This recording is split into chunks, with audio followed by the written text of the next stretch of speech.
What are some of the other general fraud indicators that USCIS uses? Hi, I'm Jim Hacking, immigration lawyer practicing law throughout the United States at our office here in St. Louis, Missouri. And this is our 5th video in our 7-part series on the fraud referral sheet, which was obtained through the Freedom of Information Act. And this video goes over the other general fraud indicators. In our last video, the 4th video, we talked about the first 7. Now we're going to talk about the second set of 7 that USCIS uses in determining whether or not to send a case to the fraud unit.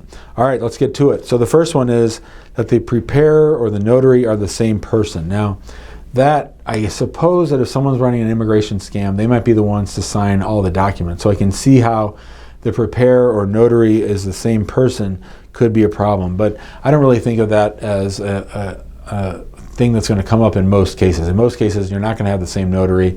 You're not going to have the same preparer. We have other people in our office notarize documents, but I think if people are submitting fake documents, that might be one of the reasons why, or one of the indicators, and I can see why USCIS would use that as a fraud indicator.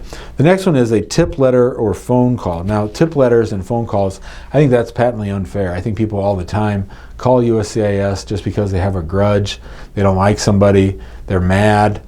You can see all kinds of scenarios where people just have a vendetta against somebody and they file they make a phone call or they send in a tip.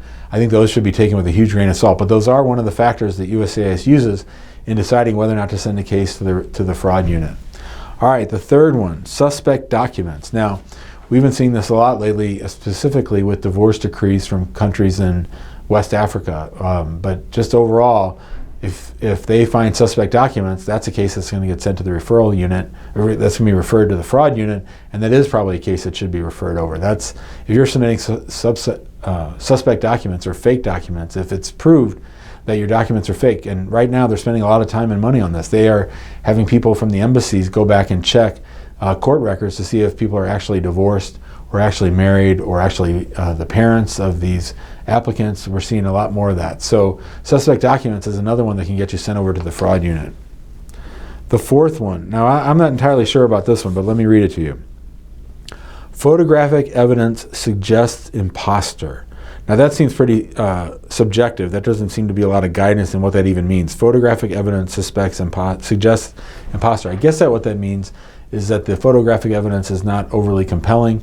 We don't really see a relationship here. We don't see that this is the person who says that they are. Those are the kinds of people, I mean, imposters, that would be unusual. I mean, I guess if you had a married couple and there was always this one other person in the photos, that might lead them to think that the person who's not on the application is actually the spouse or whatever. So be careful with your photographic evidence, but generally I don't think that's going to be one that you have to worry about.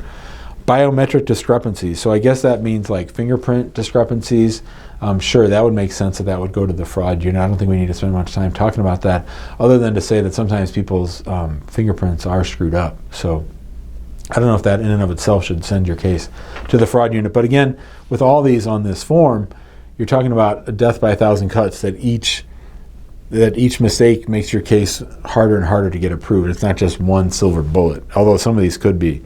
All right, the 6th one is when a prior application has been denied for abandonment or withdrawal after a request for evidence is issued. Now, I have talked in many videos about withdrawing a case after a conclusion is reached that it can't be approved. So I always think it's going to be better to have a withdrawn case than an actual denial. And I don't think USCIS can, as a blanket statement, say that every case that has been withdrawn after a request for evidence or been denied after a request for evidence is an indicator of fraud. There's too much that goes into that. There's too many moving parts. There's many reasons why you might withdraw a case and then just refile it. So I can see why they have that on their fraudulent list, but I would be happy to have that argument. I don't think that all cases that are withdrawn should lead to a fraud referral.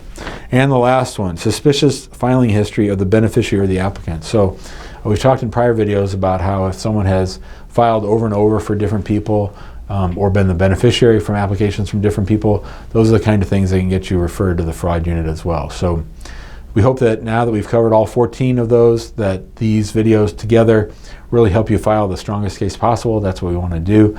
If you have questions, you can give us a call at 314-961-8200. You can email us at info@hackinglawpractice.com. Be sure to join us in our Facebook group, which is called Immigrant Home. And if you like this video, we ask that you please share it out on social and subscribe to our YouTube channel so that you get updates whenever we make videos just like this one. In tomorrow's video, we're going to cover fraud indicators specifically for I-130 cases. All right, thanks a lot, and we'll see you next time.